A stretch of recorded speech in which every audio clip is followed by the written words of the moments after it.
Emotional parents are run by their feelings, swinging between over-involvement and abrupt withdrawal.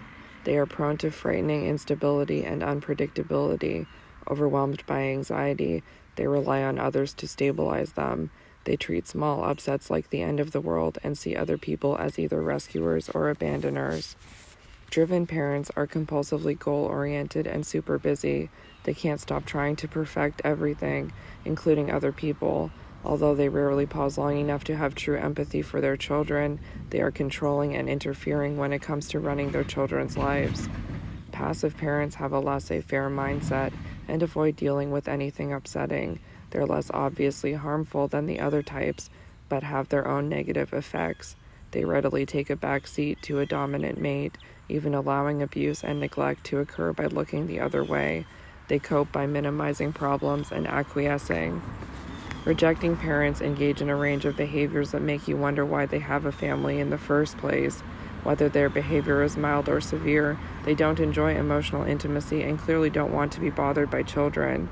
Their tolerance for other people's needs is practically nil, and their interactions consist of issuing commands, blowing up, or isolating themselves from family life.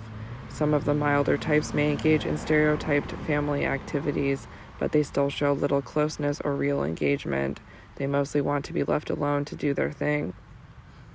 As you read the following descriptions, keep in mind that some parents are a blend of types.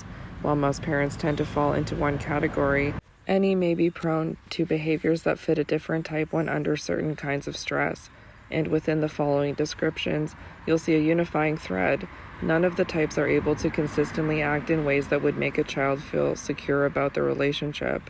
However, each type has its own unique way of falling short. Also, note that my purpose here is just to provide an outline of the 4 parenting types. I'll discuss the best ways of dealing with emotionally immature parents in later chapters. The emotional parent. Emotional parents are the most infantile of the 4 types. They give the impression that they need to be watched over and handled carefully. It doesn't take much to upset them, and then everyone in the family scrambles to soothe them. When emotional parents disintegrate, they take their children with them into their personal meltdown. Their children experience their despair, rage, or hatred in all its intensity. It's no wonder that everyone in the family feels like they're walking on eggshells. These parents' emotional instability is the most predictable thing about them. At the severe end of the spectrum, these parents are, quite frankly, mentally ill. They may be psychotic or bipolar, or have narcissistic or borderline personality disorder. At times, their unbridled emotionality can even result in suicide attempts or physical attacks on others. People are nervous around them because their emotions can escalate so quickly, and because it's so frightening to see someone you know come unglued. Suicide threats are especially terrifying to children who feel the crushing burden of trying to keep their parent alive but don't know what to do. At the milder end of the spectrum, emotional instability is the biggest issue, perhaps in the form of histrionic personality disorder or a psychothymic disorder, characterized by alternating episodes of high and low mood. Regardless of severity, all such parents have difficulty tolerating stress and emotional arousal. They lose their emotional balance and behavioral control in situations mature adults could handle. Of course, substance abuse may make them even more unbalanced and unable to tolerate frustration or distress. Whatever their degree of self-control, these parents are governed by emotion, seeing the world in black and white terms, keeping score, holding grudges, and controlling others with emotional tactics. Their fluctuating moods and reactivity make them unreliable and intimidating, and while they may act helpless and usually see themselves as victims, family life always revolves around their moods. Although they often control themselves outside the family, when they can follow a structured role, within the crucible of intimate family relationships, they display their full impulsivity, especially if intoxicated. It can be shocking to see how no holds barred they can get. Many children of such parents learn to subjugate themselves to other people's wishes. Because they grew up anticipating their parents' stormy emotional weather, they can be overly attentive to other people's feelings and moods, often to their own detriment. Brittany's story. Despite the fact that Brittany was in her 40s and living independently, her mother, Shonda, still tried to control Brittany with her emotions. Once, when Brittany was in bed sick for several days, Shonda's anxiety mounted until she called Brittany 5 times in one day. She also stopped by because she thought it was time for Brittany to get out of bed, even though Brittany had asked her not to come over. Finally, Brittany latched the screen door so Shonda couldn't get in. Later, Shonda told her, "When you locked me out, I was so angry that I wanted to break your door down." When confronted about her intrusiveness, Shonda acted wounded and hid behind the excuse, "I just needed to know you're better." But the truth was, her primary concern was with her own feelings, not with what Brittany needed. The driven parent. Driven parents are the type that tends to look most normal, even appearing exceptionally invested in their children's lives. Being driven, they're always focused on getting things done. Whereas emotional parents are obvious in their immaturity, driven parents seem so invested in their child's success that their egocentrism is hard to see. Most of the time, you wouldn't notice anything unhealthy about them. However, their children may have trouble with either initiative or self-control. Paradoxically, these very involved, hardworking parents often end up with unmotivated, even depressive children. If you look a bit deeper, you can detect the emotional immaturity in these upstanding, responsible people. It shows up in the way they make assumptions about other people, expecting everyone to want and value the same things they do. Their excessive self-focus manifests as a conviction that they know what's good for others. They don't experience self-doubt at a conscious level and prefer to pretend that everything is settled and they already have the answers. Rather than accepting their children's unique interests and life paths, they selectively praise and push what they want to see. Their frequent interference in their children's lives is legendary. In addition, their worry about getting enough done runs them like a motor. Goals take precedence over the feelings of others, including their children. Driven parents usually grew up in an emotionally depriving environment. They learn to get by on their own efforts rather than expecting to be nurtured. Often self-made, they're proud of their independence. They fear that their children will embarrass them by not succeeding, yet they can't offer their children the unconditional acceptance that would give them a secure foundation from which to go out and achieve. Whether they mean to or not, driven parents make their children feel evaluated constantly. An example would be a father who makes his kids practice the piano in front of him so he can point out their mistakes. This kind of excessive oversight often sours children on seeking adult help for anything. As a result, in adulthood they may resist connecting with potential mentors.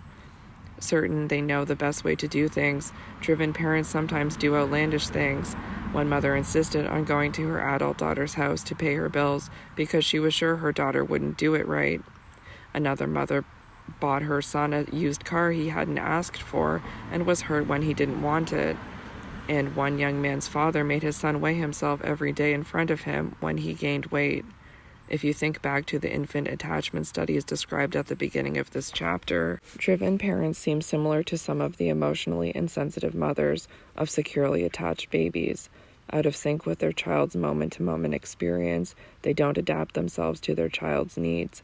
Instead, they push their child toward what they think he or she should be doing. As a result, the children of driven parents always feel they should be doing more or be doing something other than whatever they are doing. John's story. Although John was 21, he spent a lot of time with his parents and didn't feel any ownership of his life. Describing how he felt around his mother, he said, "I'm constantly on her radar." John felt so pressured by his parents' hopes for him that he'd lost all confidence in his own ideas for his future. As he put it, "I worry so much about what they expect from me, I have no idea what I want. I'm just trying to keep my parents happy and off my case." This was especially true on family vacations, when John felt that his father got really angry if John wasn't having a good enough time. John's parents were so over-involved in his life that he was afraid to set any goals, since that seemed to make them even pushier about what he needed to do next.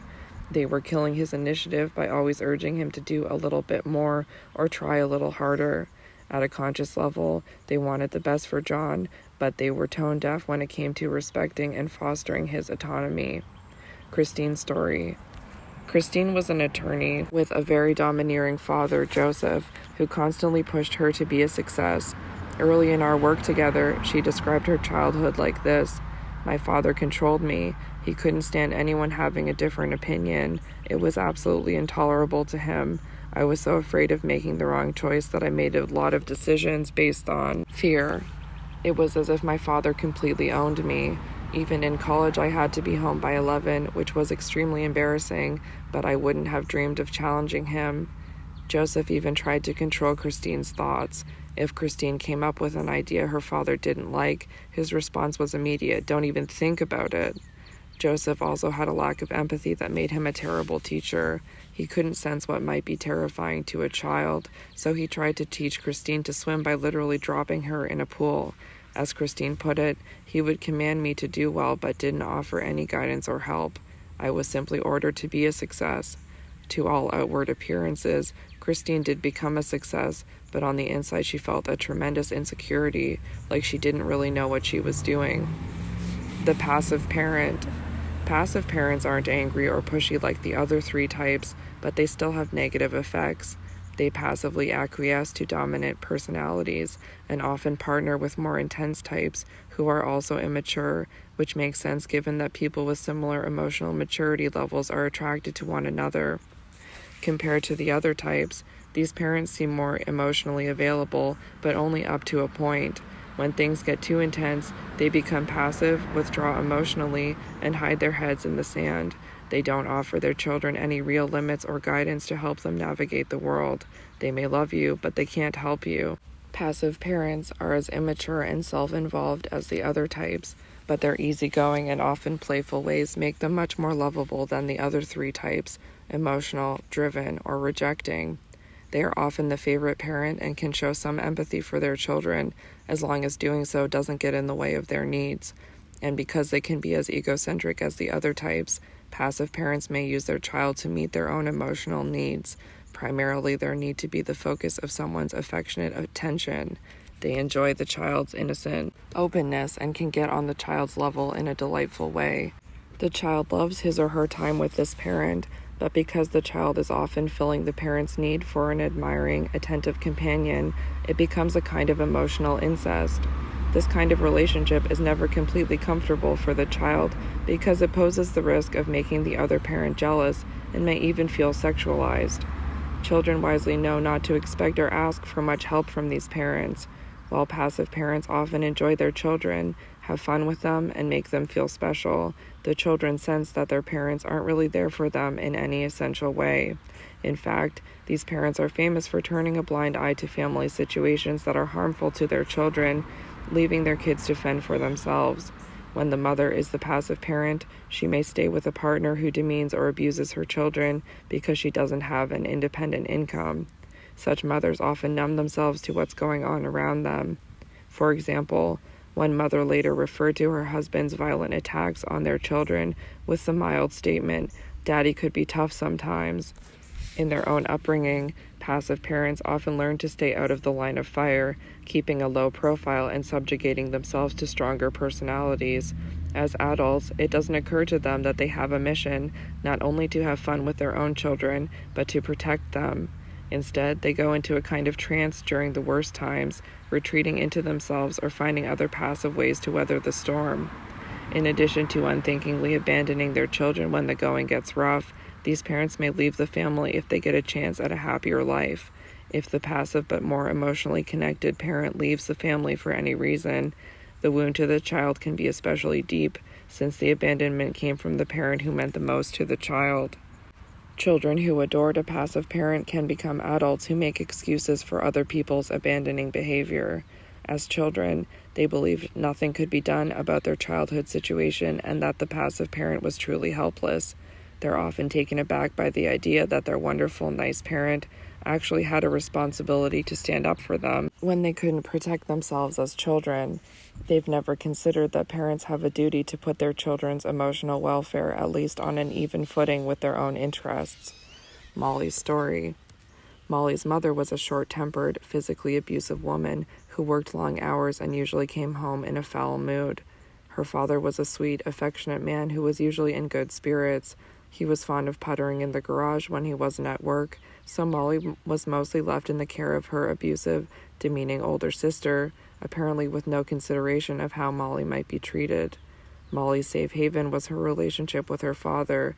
His kindness was the single bright spot and source of love in her life, and she both worshipped him and felt protective of him.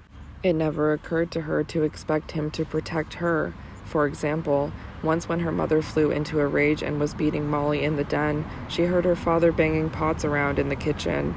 She interpreted this as his way of letting her know he was still there for her. She had no expectation that he should step in and stop the abuse. This is a poignant example of how emotionally deprived children try to put a positive spin on their favorite parent's behavior no matter what. Molly also had a slight stutter, and one time on a trip to an amusement park, Molly's sister and her friends teased Molly about it so much that she became hysterical. Molly's father laughed it off, rather than admonishing the older kids or attending to Molly's feelings. On the drive home, everyone laughed uproariously as they took turns imitating Molly's speech impediment. The rejecting parent. Rejecting parents seem to have a wall around them. They don't want to spend time with their children and seem happiest if others leave them alone to do what they want. Their children get the feeling the parent would be fine if they didn't exist. These parents' irritated demeanor teaches their children not to approach them, something one person described as running toward someone only to have the door slammed in her face. They summarily reject attempts to draw them into affectionate or emotional interactions. If pushed for a response, they may become angry or even abusive. These parents are capable of punitive physical attacks. Rejecting parents are also the least empathic of the four types. They often use avoidance of eye contact to signal their distaste for emotional intimacy, or sometimes employ a blank look or hostile stare designed to make others go away. These parents rule the home, with family life revolving around their wishes. A well-known example of this type is the aloof and scary father, a man with no emotional warmth for his children. Everything revolves around him, and the family instinctively tries to not upset him. With a rejecting father, it's easy to feel apologetic for existing, but mothers can be rejecting too. Children of rejecting parents come to see themselves as bothers and irritants, causing them to give up easily, whereas more secure children tend to keep making requests or complaining to get what they want. This can have serious ramifications later in life when, as adults, these rejected children find it hard to ask for what they need. Beth's story. Beth's mother, Rosa, never showed any enthusiasm about spending time with her. When Beth visited, Rosa resisted hugs and immediately found something to criticize about Beth's appearance. She usually urged Beth to call a relative as soon as Beth walked in the door, as though to redirect her elsewhere. If Beth suggested spending time together, Rosa acted irritated and told Beth she was too dependent on her. When Beth telephoned her mother, anything Beth said was usually cut short as Rosa quickly found an excuse to get off the phone, often giving the phone to Beth's father. Exercise. Determining your parent's type. To assess which of these four types might fit your parent, read through the following lists and check off the characteristics you associate with your parent, bearing in mind that parents of any type can exhibit traits of the other types when very stressed. Characteristics of emotional immaturity common to all types include self-preoccupation, low empathy, disregard for boundaries, resisting emotional intimacy, poor communication, an absence of self-reflection, refusal to repair relationship problems, emotional reactivity, impulsiveness, and problem-sustaining emotional closeness. As before, if you'd like to complete this assessment for more than one parent or step-parent, use the downloadable version of this exercise available at website. See the back of the book for instructions on how to access it. With the downloadable content, you'll also find a table summarizing these traits. Emotional parent is preoccupied with his or her own needs, has low empathy, is enmeshed and not respectful of boundaries, is defensively non-intimate, doesn't engage in reciprocal communication, just talks about himself or herself, isn't self-reflective, has poor relationship repair skills, is reactive, not thoughtful, is either too close or too distant, blows up or cuts others off, has frightening or intimidating emotional intensity, expects his or her child to provide soothing and doesn't think about the child's needs, likes to pretend he or she doesn't run the show, sees himself or herself as a victim.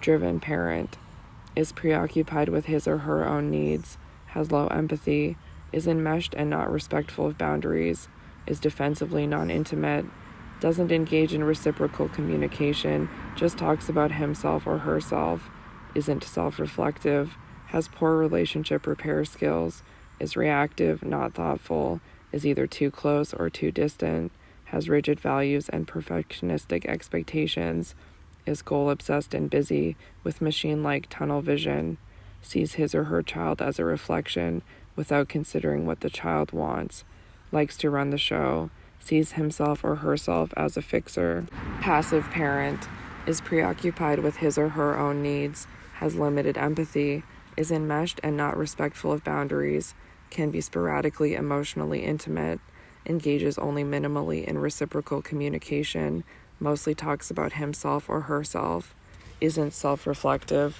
has limited relationship repair skills, can be thoughtful on occasion, is either too close or too distant, can be kindly and fun but not protective, has a laissez-faire attitude that all is well, is affectionate toward the child but doesn't stand up for him or her, likes someone else to run the show or be the bad guy, sees himself or herself as mellow and good-natured.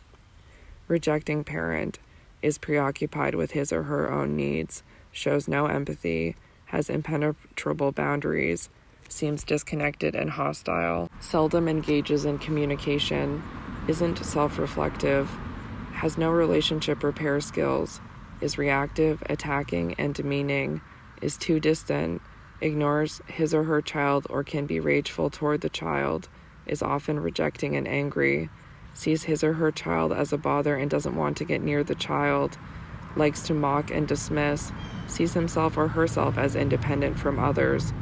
Summary: all four types of emotionally immature parents are self-involved and insensitive and therefore emotionally unavailable to their children. Their lack of empathy makes them hard to communicate with and difficult to connect with. They're all afraid of genuine emotion and seek to control others for their own comfort. None of them make their children feel emotionally seen. All are draining to be around in their own ways, and ultimately all interactions center around them. In addition, all are incapable of true interpersonal reciprocity.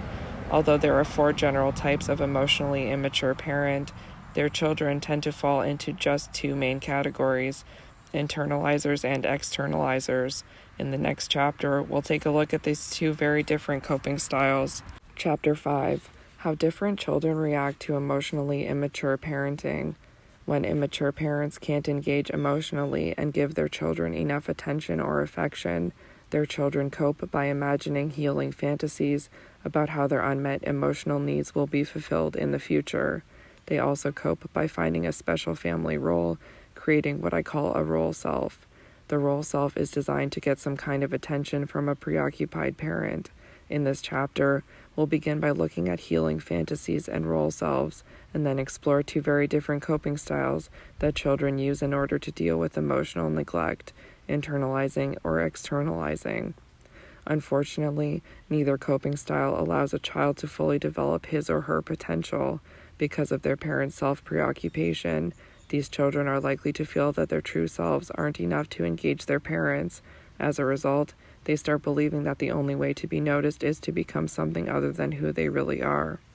Sadly, the true self, which consists of a child's innate aptitudes and genuine feelings, takes a backseat to what seems necessary to secure a place in the family. Although the true self still exists beneath the surface, it's often squelched by family rules that put the parents' needs first. In Chapter 7, we'll look at what happens when the underlying true self resurfaces to wake people up to their real feelings and full potential.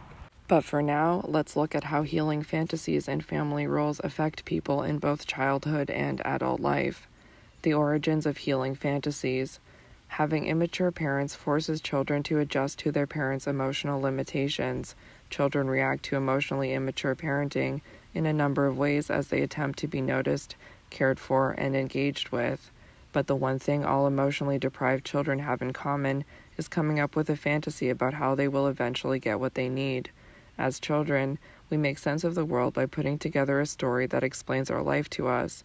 We imagine what would make us feel better and create what I call a healing fantasy, a hopeful story about what will make us truly happy one day.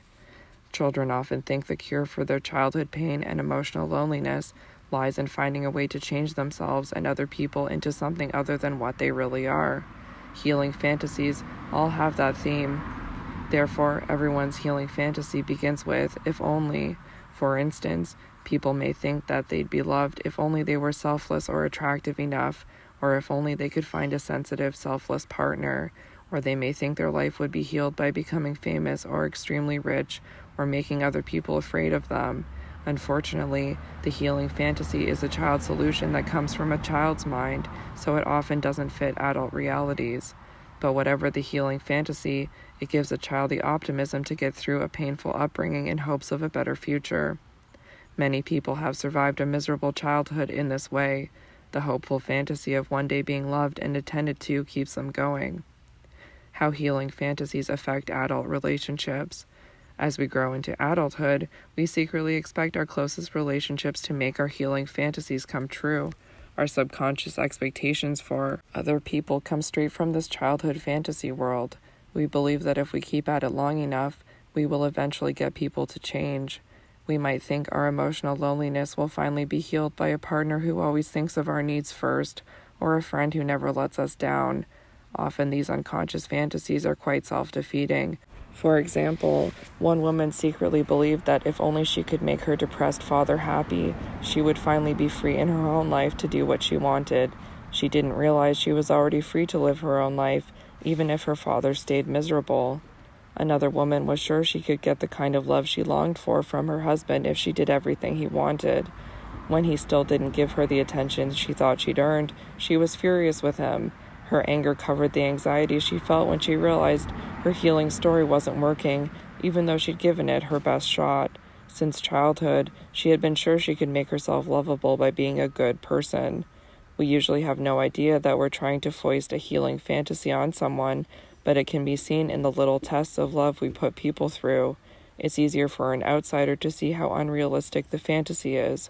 Successful marital therapy often involves exposing how people's healing fantasies try to force their partners to give them the loving childhood they always wished for. Developing a role self. If your parents or caregivers don't adequately respond to your true self in childhood, you'll figure out what you need to do to make a connection. Instead of just being who you are, you'll develop a role self, or pseudo-self, that will give you a secure place in your family system. This role self gradually replaces the spontaneous expression of the true self. This role self might be based on a belief such as, I'll become so self-sacrificing that other people will praise me and love me. Or it might take the negative form of, I'll make them pay attention to me one way or the other. The process of assuming a role self is unconscious. Nobody sets out to do it deliberately. We create our role selves gradually, through trial and error as we see the reactions of others. Regardless of whether a role self seems positive or negative, as children we saw it as the best way to belong. Then, as adults, we tend to keep playing our role in hopes that someone will pay attention to us in the way we wished our parents had. You may wonder why all children don't make up wonderfully positive role selves, why so many people are acting out roles of failure, anger, mental disturbance, emotional volatility, or other forms of misery. One answer is that not every child has the inner resources to be successful and self-controlled in interactions with others.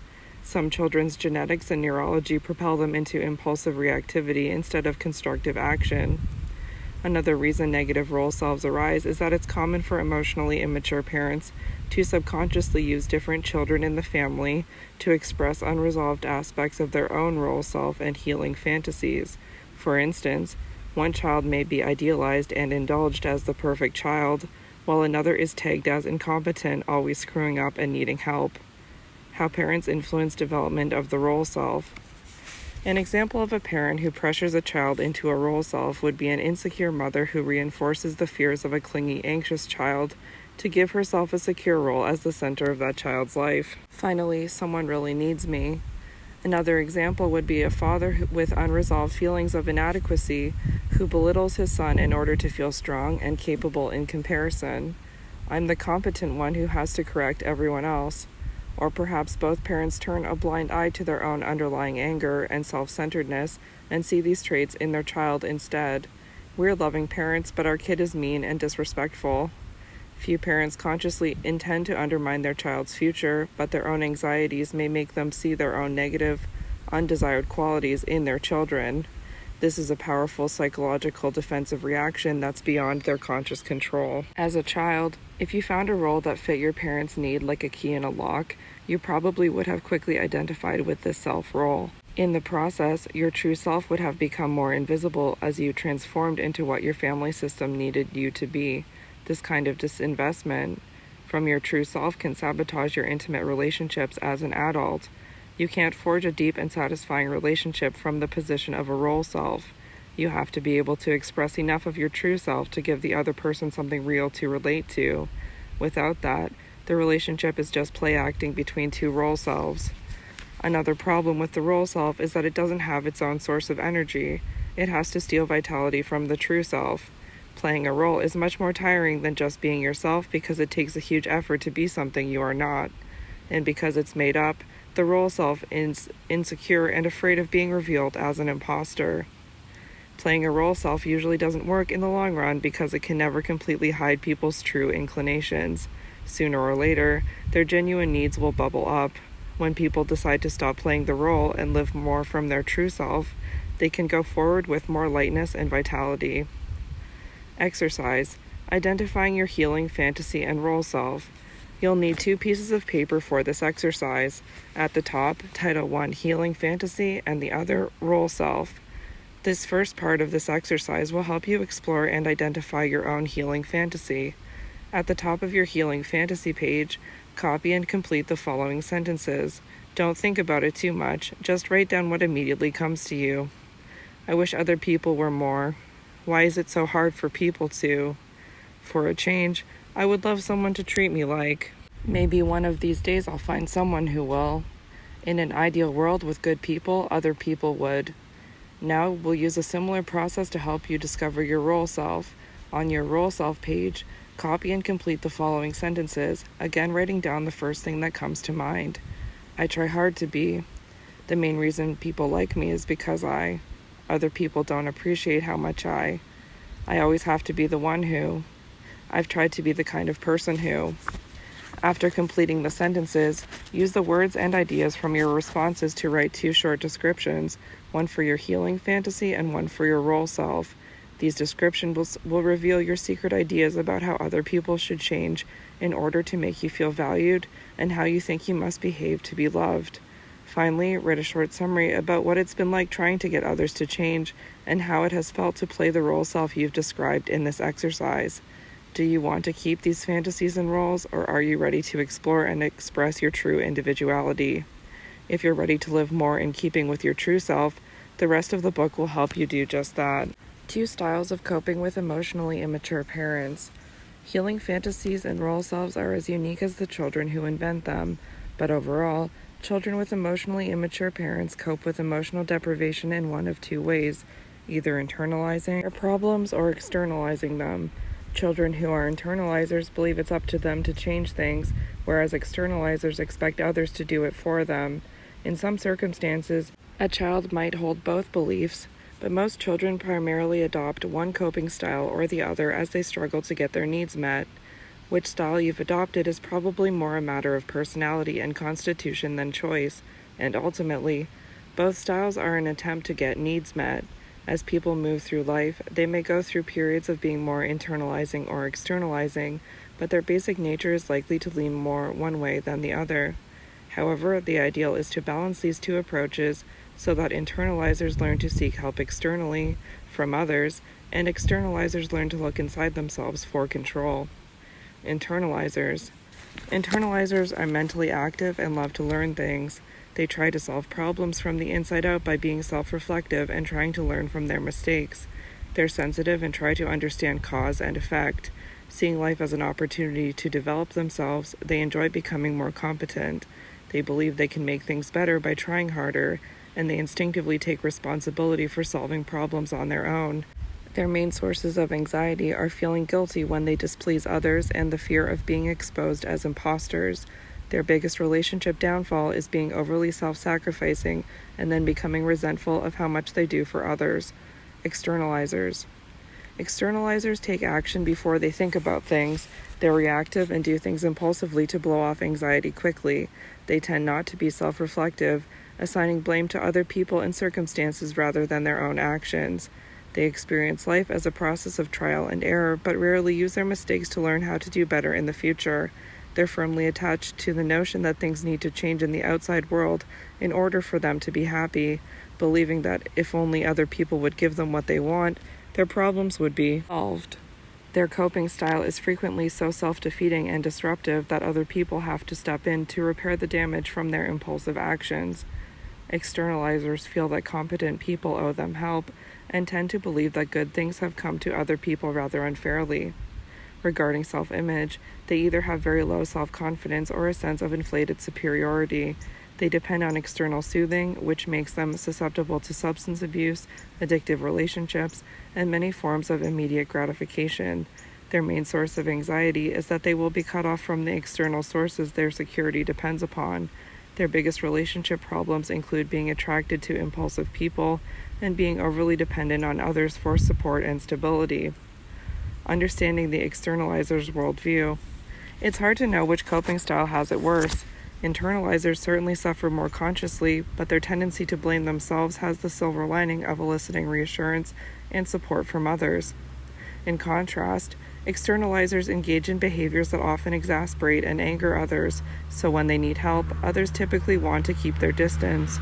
However, externalizers usually keep acting up until somebody steps in to help them. Conversely, internalizers may suffer in silence and continue to look just fine, even as they're breaking down inside.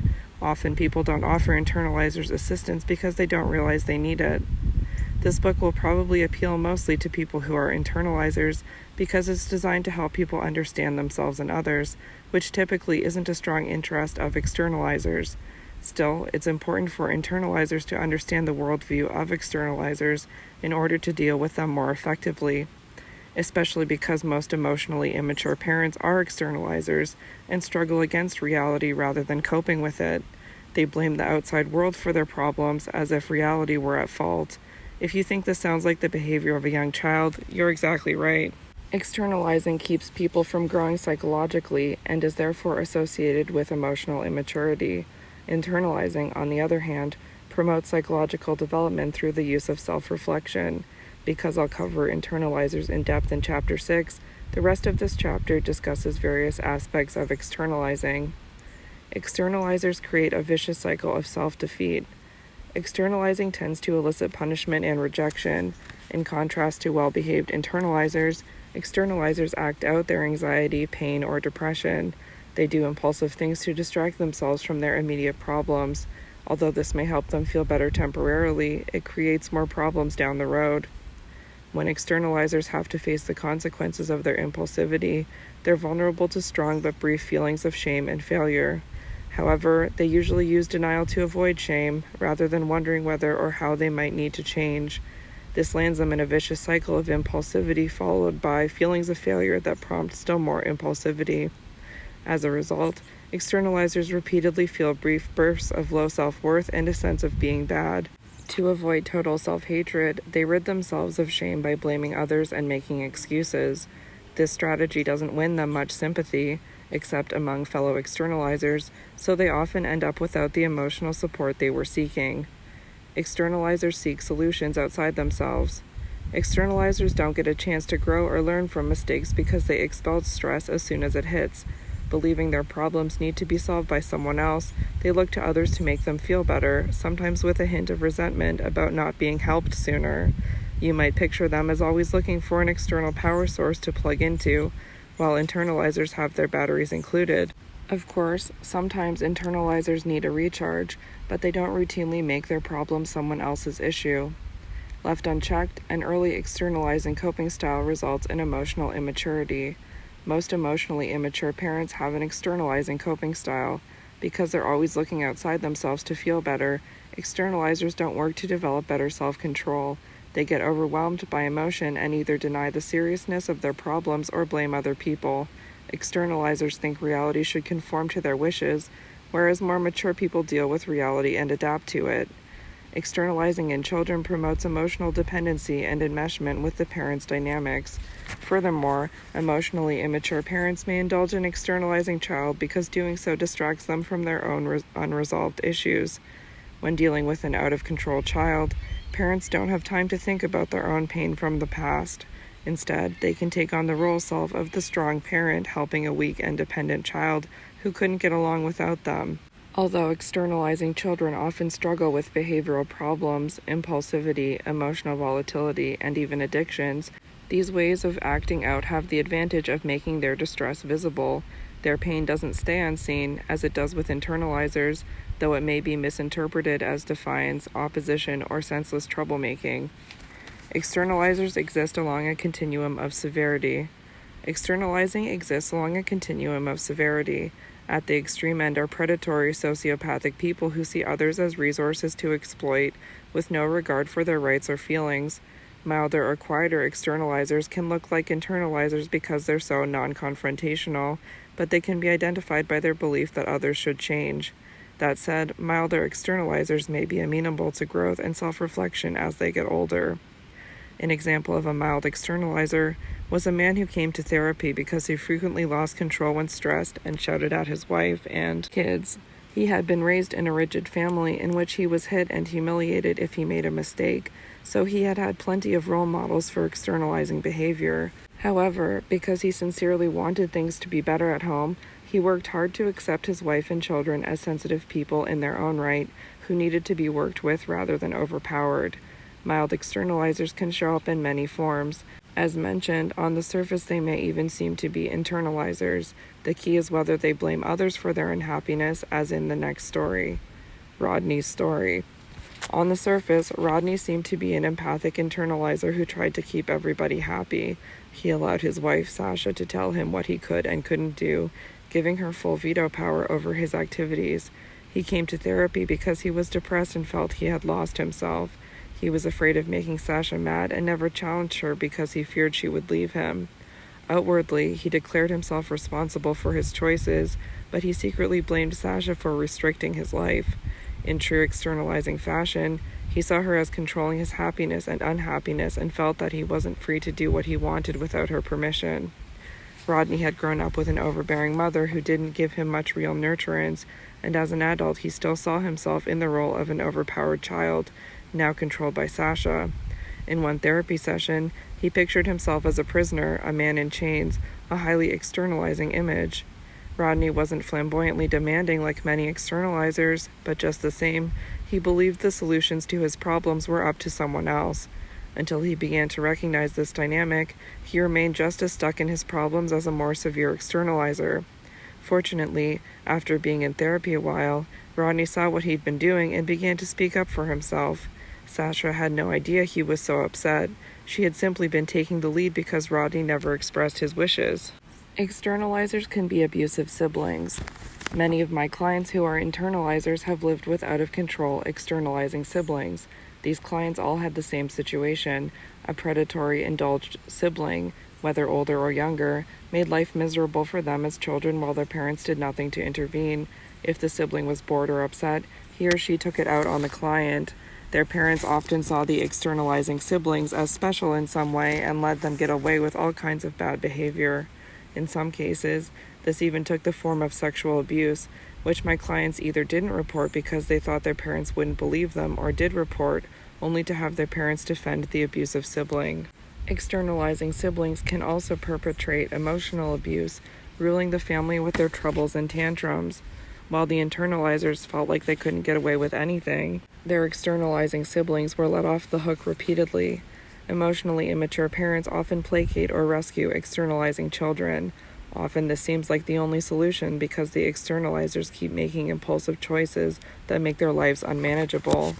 In a family with an externalizing sibling, the parent's attitude is often to silence any complaints of unfairness by the internalizer, telling the child to try to get along or to understand the sibling's problem.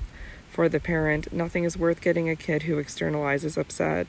The message to internalizers is that they should put their needs on a back burner and instead focus on what the externalizer needs. Externalizers are also prone to wrongly accusing others of abuse, presenting themselves as the wronged victim who needs special attention. One innocent woman was shocked when her younger brother, an externalizer, accused her of sexually abusing him in childhood. When he was little, she had sacrificed much of her teen life taking care of him because their parents were focused on a chronically ill grandparent. Her brother's unfounded accusation fit his pattern of casting about for external reasons why he couldn't manage his life. Their parents sided with him immediately, even after my client swore that nothing had happened. The roles her parents and brother played as rescuers and hapless victim were too well established for the facts to have a bearing. The continuum of coping, mixed styles. Like everything in human nature, personality characteristics don't occur in pure forms. Rather, any given trait exists along a continuum. Internalizing and externalizing occur on a spectrum, with the most severe examples of each differing profoundly from one another. Under the right conditions, each type can display behaviors and attitudes ordinarily associated with the other type. For instance, once externalizers hit rock bottom, they sometimes open up to the idea that they may need to change instead of expecting the world to adjust to them. And when under severe stress, some internalizers start reacting as impulsively as any externalizer. Externalizers can become more internalizing. Ultimately, externalizing and internalizing are just two sides of being human. Everyone can show more or less of either style depending on circumstances and where they fall on the continuum. That said, people who seek therapy or enjoy reading about self-help are far more likely to have an internalizing style of coping. They are always trying to figure out what they can do to change their lives for the better. In contrast, people who externalize their problems are more likely to end up in treatment due to external pressures, such as courts, marital ultimatums, or rehab. Much of addiction recovery is geared toward nudging externalizers toward adopting a more internalizing coping style and taking responsibility for themselves. You could even think of groups like AA as a movement designed to turn externalizers into internalizers who become accountable for their own change.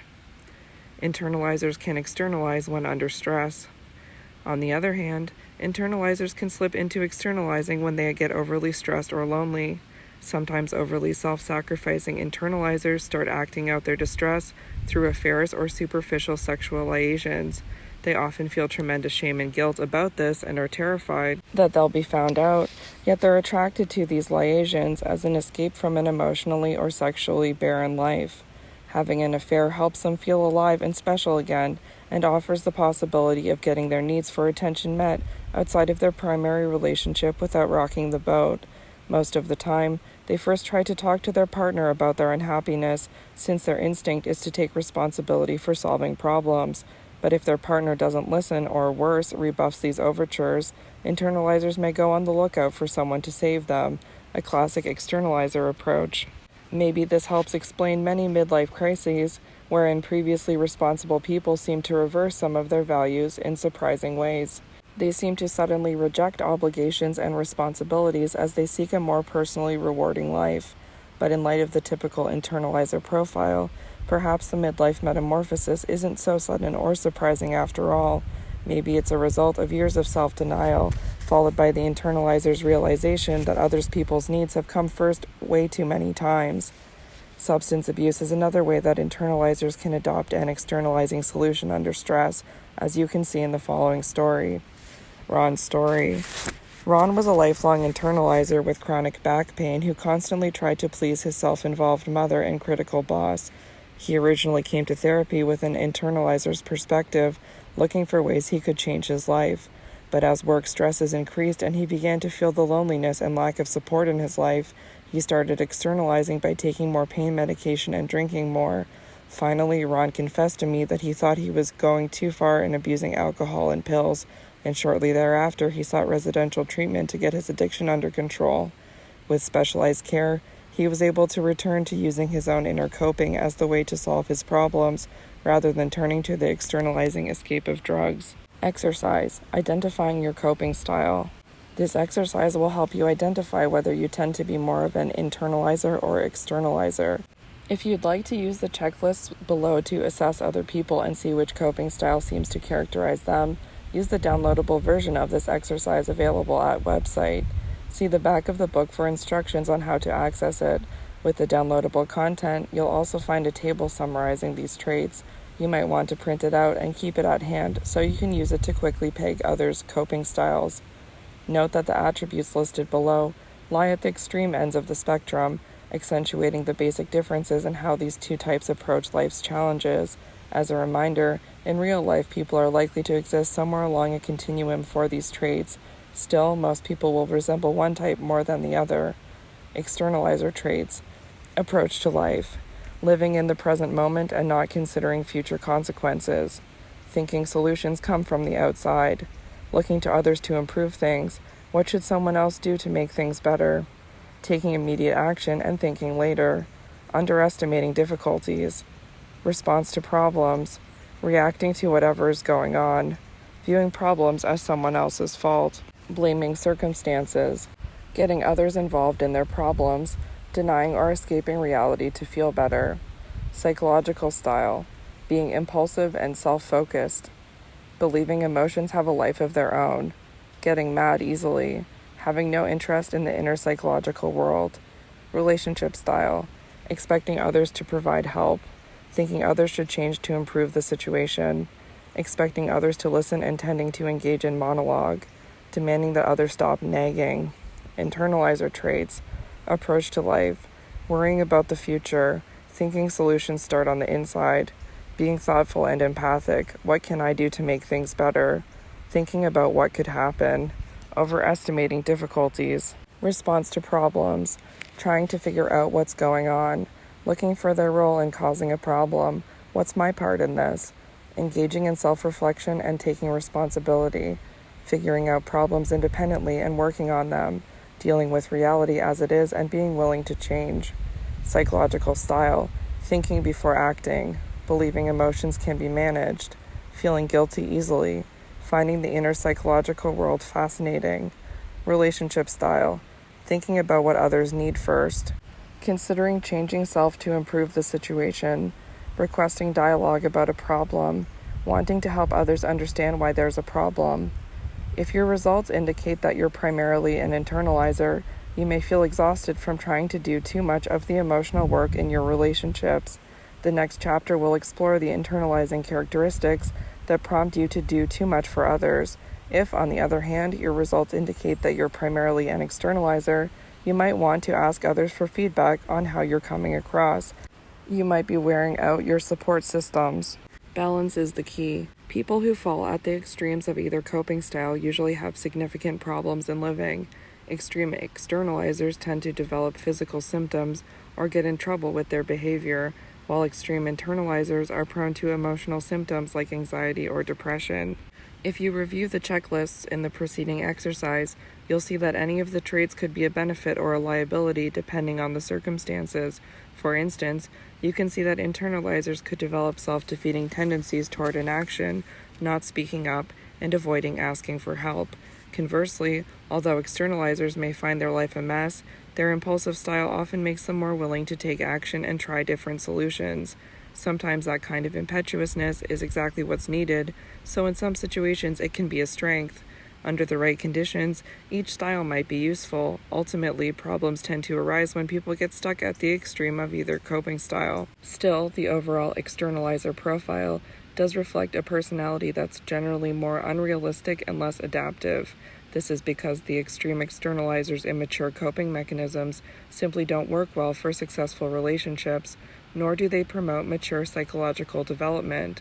Summary: children have different ways of reacting to emotionally immature parenting, but they all develop subconscious healing fantasies about how things could get better. If a child's true self isn't accepted, the child will also adopt a role self as a way of having a valuable part to play in the family.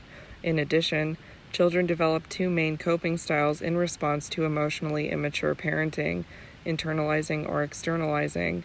Externalizers think the solutions to their problems will come from outside themselves, while internalizers tend to look within themselves to solve problems. Either style might be advantageous in the moment, but internalizing is far less likely to create conflict or subject other people to hardship. Instead, the internalizer's difficulties are much more likely to result in inner distress. In the next chapter, we'll take an in-depth look at the internalizing style. You'll see how the childhood healing fantasies of internalizers can trap them in self-defeating roles, and how recovering their true self can free them again. Chapter 6. What it's like to be an internalizer. As children, perceptive internalizers can't help but notice it when their parents aren't truly connecting with them. They register emotional hurt in a way that a less aware child doesn't, and therefore are affected deeply by growing up with emotionally immature parents. Because internalizers are sensitive to the subtleties of their relationships with loved ones, when they have an emotionally unengaged parent, they are much more aware of the painful loneliness that results. In this chapter, we'll take a closer look at the characteristics of internalizers. We'll also explore the pitfalls of an internalizing style, particularly how hopes for a close connection can lead people to do too much for others to the point of neglecting themselves. Internalizers are highly sensitive and perceptive. If you're an internalizer, you may wonder how you ended up being so alert to other people's inner states. It could be that you were prompted to be so attuned to the feelings and needs of others by something as basic as your nervous system. Internalizers are extremely sensitive and, far more than most people, notice everything. They react to life as if they were an emotional tuning fork, picking up and resonating with vibrations from other people and the world around them. This perceptiveness can be both a blessing and a curse. As one client described it to me, my brain absorbs everything. I can't believe how much stuff I pick up on. It seeps right into me. Internalizers may have an exceptionally alert nervous system from birth. Some research has found that differences in babies' levels of attunement to the environment can be seen at a very early age. Even as 5-month-old infants, some babies show more perceptiveness and sustained interest than others. Further, these characteristics were found to be correlated with the kinds of behaviors children engaged in as they matured. In his review of his own and others' research, neuroscientist Stephen Porges has made a strong case that innate neurological differences exist even in newborns. His research suggests that, from early in life, people may differ widely in their ability to self-soothe and regulate physiological functions when under stress.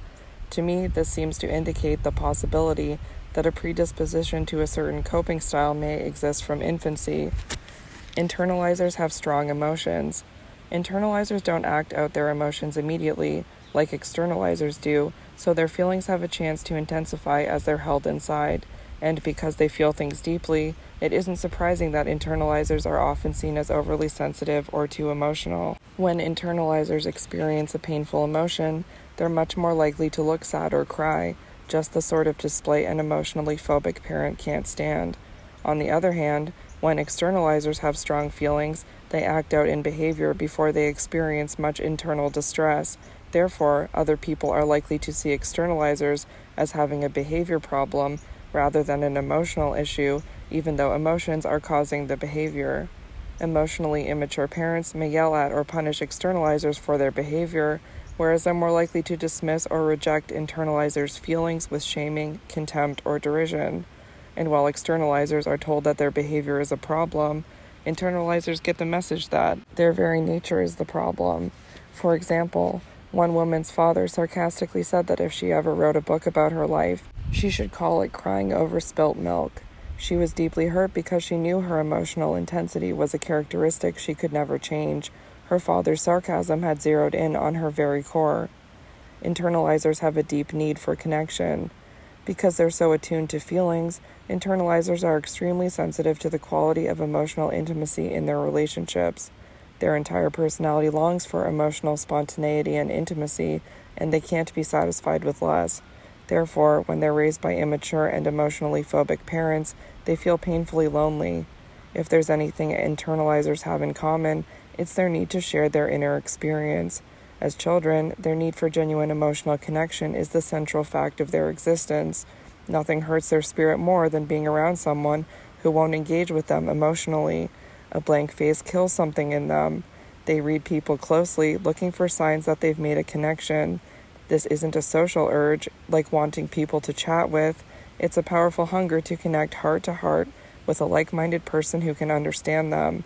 They find nothing more exhilarating than clicking with someone who gets them. When they can't make that kind of connection, they feel emotional loneliness.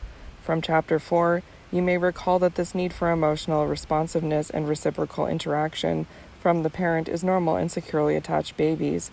It's how parent-child bonding takes place. Research has demonstrated that securely attached babies demonstrate distress and breakdown if their mothers stop responding to them and show only an expressionless face. The poignancy of this distress can be viewed online at YouTube with the keyword search "still face experiment." When internalizing children have self-involved parents, they often think that being helpful and hiding their needs will win their parents' love. Unfortunately, being counted on isn't the same thing as being loved, and the emotional emptiness of this strategy eventually becomes apparent. No child can be good enough to evoke love from a highly self-involved parent. Nevertheless, these children come to believe that the price of making a connection is to put other people first and treat them as more important. They think they can keep relationships by being the giver. Children who try to be good enough to win their parents' love have no way of knowing that unconditional love cannot be bought with conditional behavior. Logan's story. Logan, a 41-year-old professional musician, entered my office with a buzz of intensity, her red hair billowing like a storm cloud. She was dressed all in black and as skinny as a burnt match. She wasted no time in getting to the point. She had come to psychotherapy because of her increasing irritability with people and an inability to unwind and relax. She knew that many of her issues were based in the anger she felt toward her family for their lack of emotional responsiveness to her. Although she came from a conventional religious family that emphasized family closeness and loyalty, she didn't feel a connection with them. She couldn't figure out how to interact with her parents and siblings in such a way that she could have a relationship with them and still be herself. "I get so tired of their unresponsiveness," Logan said angrily. "I can't get them to listen to me or even see me for who I am." But then her shoulders sagged, and in a small, less confident voice, she said, "I was raised to be a good little girl, but I didn't do that very well. When I got upset, they ignored me. I could be on fire and they wouldn't notice." Underneath Logan's anger was a long-standing sadness. She'd been struggling to make sense of why she felt so rejected by her parents' seemingly normal behavior.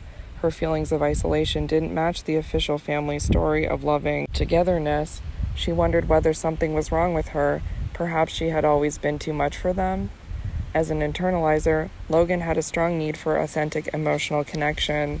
Unfortunately, her self-preoccupied siblings and parents weren't interested in that kind of relationship. No one in her family paid attention to feelings, and her expressions of enthusiasm fell on deaf ears. In keeping with their emotional immaturity, her parents were intent on playing out their narrow family roles, as were her siblings. Logan summed up by saying, "My parents are utterly unempathetic. We're never on the same wavelength. They don't want to be on my wavelength. It's safer for them, but for me it's exhausting."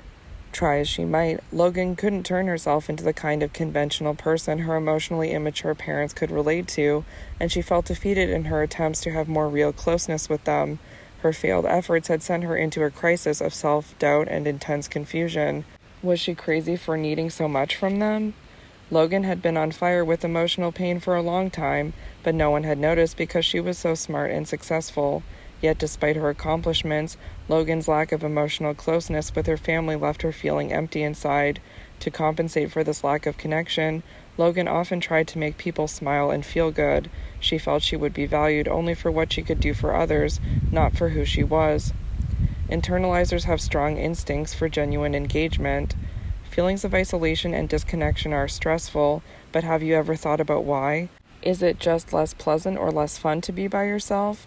Or perhaps there's something deeper going on, something so basic to humans that some of the worst punishments ever devised include shunning, ostracism, solitary confinement, and exile. Why is emotional connection so crucial? According to neuroscientist Stephen Porges, mammals have evolved a unique coping instinct in which they are calmed by proximity or engagement with others, instead of just having the involuntary stress reactions of fight, flight, or freeze, like reptiles do. Mammals can calm their heart rate and reduce the physical costs of stress by seeking reassuring contact with others of their kind. Certain vagus nerve pathways in mammals have evolved to allow stress hormones and heart rate to be reduced by comforting in such forms as physical closeness, touch, soothing sounds, and even eye contact. These calming effects conserve valuable energy and also create pleasurable social bonds that promote strong groups. For all mammals, including humans, something magical happens when this desire to seek comfort switches on. The danger might not go away, but individuals can stay relatively calm as long as they feel tied into their herd, pack, or circle of loved ones. Most mammals have stressful lives, but thanks to their instinct for engaging with others, calming comfort and restored energy are just a friendly contact away. This gives mammals a tremendous advantage over other animals when it comes to dealing with stress in an energy-efficient way, since they don't have to go into fight, flight, or freeze every time they sense a threat. Understanding that connection is normal, not dependent. It's crucial that internalizers see their instinctive desire for emotional engagement as a positive thing, rather than interpreting it to mean they're too needy or dependent. Instinctively turning to others for comfort when stressed makes people stronger and more adaptive. Even if they've been shamed by an unresponsive parent for needing attention, their emotional needs show that their healthy mammalian instinct for seeking comfort is working well. Internalizers instinctively know that their strength in being interdependent, as all mammals evolved to be. Only emotionally phobic, emotionally immature people believe that wanting empathy and understanding is a sign of weakness. Forging emotional connections outside the family. Due to their perceptiveness and strong needs for social engagement, children who are internalizers are usually adept at finding potential sources of emotional connection outside the family. They notice when people respond to them warmly, and they naturally seek out relationships with safe people outside the family to gain an increased sense of security. Many of my clients have warm memories of a neighbor, relative, or teacher who made a huge difference in helping them feel valued and attended to. Others found similar support from pets or childhood buddies. Internalizers may even feel emotionally nurtured as they resonate with the beauty of nature or art. Spirituality can also provide this emotional nurturance, as internalizers experience and relate to a greater presence that accompanies them no matter what. Externalizers also have needs for emotional comforting, but they tend to force such needs on other people, taking others emotionally hostage with their reactivity. They often use their behavior to coerce certain responses from other people, but because they achieve these responses through manipulation, the attention they receive is never as satisfying as a free and genuine exchange of emotional intimacy. Externalizers also demand attention by blaming or guilt-tripping others. As a result, people may end up feeling that they have to help, whether they want to or not, creating resentment over the long run. The relationship between avoiding engagement and emotional immaturity.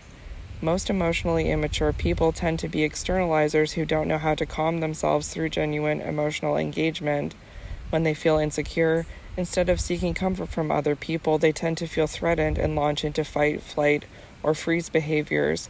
They react to anxious moments in relationships with rigid, defensive behaviors that alienate other people, rather than bringing them closer.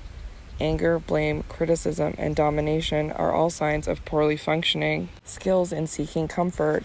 Externalizers simply don't know how to reach out for soothing. Externalizers who get very upset may look like they have a strong drive toward emotional engagement, but their approach is more like panicking than connection. It takes a lot to calm them, and even then, they still seem vaguely mistrustful and dissatisfied because they aren't open to connecting fully.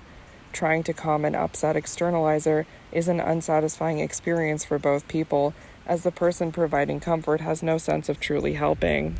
The role of emotional connection skills in physical survival. A strong drive for comforting through close connection has benefits beyond just making people feel better. It can be a lifesaver. Using close relationships for reassurance and support is one of the traits that help people survive extreme, life-threatening conditions. If a person's only way of coping is to fight, flee, or freeze up when things become stressful, imagine how hard it would be for that person to endure a lengthy survival challenge. Research into people who live through nearly impossible circumstances shows that they invariably call upon their present relationships and memories of loved ones as sources of inspiration and determination to survive. Given that emotional connection is powerful enough to support people through catastrophic events, think what it can do for ordinary daily coping. Everyone needs a deep sense of connection in order to feel fully secure, and there's nothing weak about it. Internalizers are apologetic about needing help. When internalizers finally seek help, including therapy, they often feel embarrassed and undeserving. Internalizers who grew up with emotionally immature parents are always surprised to have their feelings taken seriously. They often downplay their suffering as being over silly things or stupid stuff.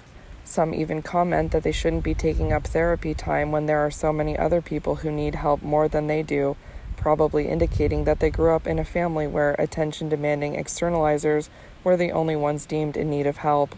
If internalizers were shamed for their sensitive emotions during childhood, as adults they may be embarrassed to show any deep emotion. They may say "I'm sorry" when they start crying in a therapist's office, as though they should be able to talk about their emotional pain without showing it. Some even bring their own tissues because they don't want to use up the therapist's. They're convinced that their deepest feelings are a nuisance to other people. Internalizers are always caught off guard when someone shows genuine interest in how they feel. One overwhelmed woman who had just started psychotherapy paused in her story and looked at me oddly. She then said in amazement, "You really see me." She could tell I understood the underlying pain she was describing despite her exceptionally high functioning in daily life. She acted like this was the last thing she expected, and given that she was an internalizer, it most assuredly was. Internalizers become invisible and easy to neglect. Externalizers are the easy children to spot in a family system: a kid who blows up over nothing, a teenager who keeps getting in trouble, an adult child who causes problems. Whatever their issues, externalizers are always the ones in the foreground of their parents' concern. Their parents devote more energy and worry to them than their other kids.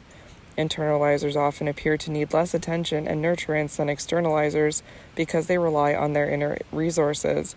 Being internalizers, they're embarrassed to ask for help and instead try to solve problems on their own. They hate to feel like a bother. This makes them low-maintenance children who are easy to overlook. For busy or preoccupied parents, this self-reliance may invite neglect. Parents may think their child is getting by just fine without much attention. Indeed, self-contained. Internalizers do seem to get by on less attention, but this doesn't mean they can get by on emotional neglect. Because emotionally immature parents see their internalizing children as better able to take care of themselves, they allow these independent children to have more of a life outside the family. But even though internalizers can cope more independently, they still long to connect with their parents and capture their interest. Being emotionally invisible is not okay for any child, especially sensitive and emotionally attuned internalizers. Getting by on limited recognition. As they grow up, emotionally neglected internalizers continue to feel they should do everything on their own, and they are often quite adept at this. Because internalizers like to learn and remember experiences, they're able to store up whatever they do get from others, helping them go a long time between moments of attention and affection. Using their excellent emotional memory, they can turn within themselves when they aren't getting much nurturance from others. One of my clients called it getting by on vapors and explained, social connection is like a trace mineral or vitamin. You don't need a lot, but you can get sick if you don't have any. One man was so accustomed to helping other people that he was stunned when his sister expressed her gratitude for everything he'd done over the years. Being noticed was so unexpected for him that his sister's kindness nearly bowled him over. Because internalizers routinely take on so much responsibility for others, they're deeply grateful for even the smallest bit of recognition. In fact, this is one of the hallmarks of an internalizer, an almost over-the-top gratitude for any kind of recognition or special affection. Recognizing childhood neglect. Emotional immaturity in parents guarantees that their children will experience significant emotional neglect. However, this emotional deprivation is often a silent and invisible experience for children. These children will feel the emptiness but won't know what to call it. They'll grow up suffering from emotional loneliness but won't know what's wrong.